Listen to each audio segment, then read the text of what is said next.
Hey guys, so let's talk about early spring, what you can do specifically for your centipede lawn. The main thing that I'm doing is nothing at all. I mean, I'm a firm believer in leaving the centipede alone until it fully greens up. Like I mentioned in a previous video, um, I did spray that Fertilizers weed free zone. It was probably 2 or 3 weeks ago now, and that was well enough before the green up period that I didn't have any worries about it affecting the transition from the dormancy to the green. uh, that time period when it's kind of sensitive, you just kind of want to stay away from chemicals at that point. Now, Atrazine, I've had a couple questions about that.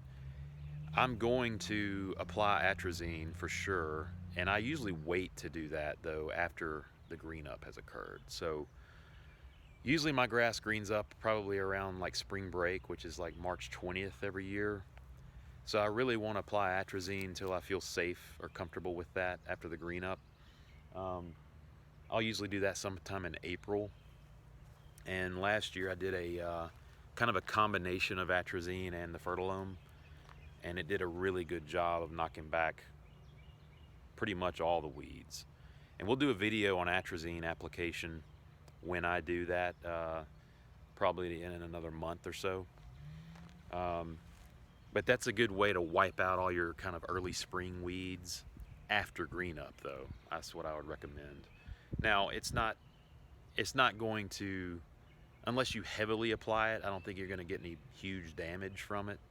But I just like to be safe because since centipede is so sensitive, I just play it safe and try to be patient with the green up, and just once everything's ready to go and it's green, then I'm like fully confident that, hey, I can apply this now.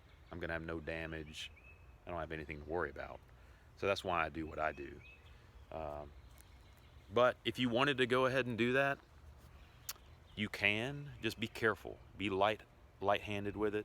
Don't go too heavy, just to prevent any kind of green up issues that'll set it back a couple weeks. Um, So another thing you really want to do, and I'm going to do this in the next probably couple days. I'm going to get a new mower this year because the one I have is like 19 years old and the wheel literally fell off last year.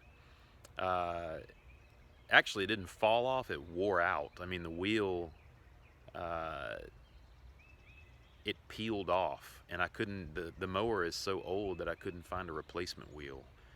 I bought one online that said it replaced that model, that specific model, and when I got it, it didn't fit. And I took it to a local lawn shop, and they couldn't find one that fitted either. So I'm going to get a new mower. I'm due one this year. I'm really excited about that, and I'm kind of narrowing down what I might get. But I'm just going to get a standard rotary mower, either a Honda or probably a Craftsman or something like that, at my local Lowe's. But another thing I'm going to do in the next week or so is just I'm going to mow the lawn with the bagger on. So I'm going to capture any kind of debris that has built up over the winter months. I mean, you've got all kind of like pine straw, sticks, acorns, stuff like that. And I'll try to just make it kind of like a vacuum cut. I'm not really actually cutting the grass, but I'm going to put the bagger on and probably keep it at the same height that I cut all year, which is 2 inches for me. The centipede, that's probably the max height that you want your centipede.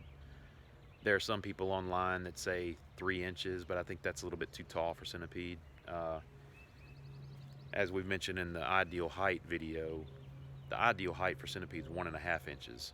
But since I have shade issues back here, I keep it at 2. So I'm going to just go over the lawn with that 2-inch cut with the bagger on, and it's going to suck up. It's going to kind of be like a vacuum effect where it's going to suck up all that debris that we have on the lawn from the winter and the fall. And so just give it that extra air, that it needs. Let the roots breathe a little bit, get all that stuff up out of there, and just bag it all up and get it out of here. And not only will it help with that debris, it'll also knock down any weeds that you have that are above that 2-inch line, Uh, I've got some bitter cress that grows pretty high. Uh, the bitter cress that the pre-emergent didn't affect this year. Um, so that'll help with the mow as well. I'll get those seeds out of there hopefully, and they'll go in the bagger, and not have to worry about blasting those weed seeds all over the lawn because they're being bagged up. So that's a great step to do, and it just kind of lets your lawn know, hey, growing season's coming. It'll also help, since you're vacuum all that stuff up, it's going to help the sunshine get down into the areas that were otherwise blocked. So it just makes total sense.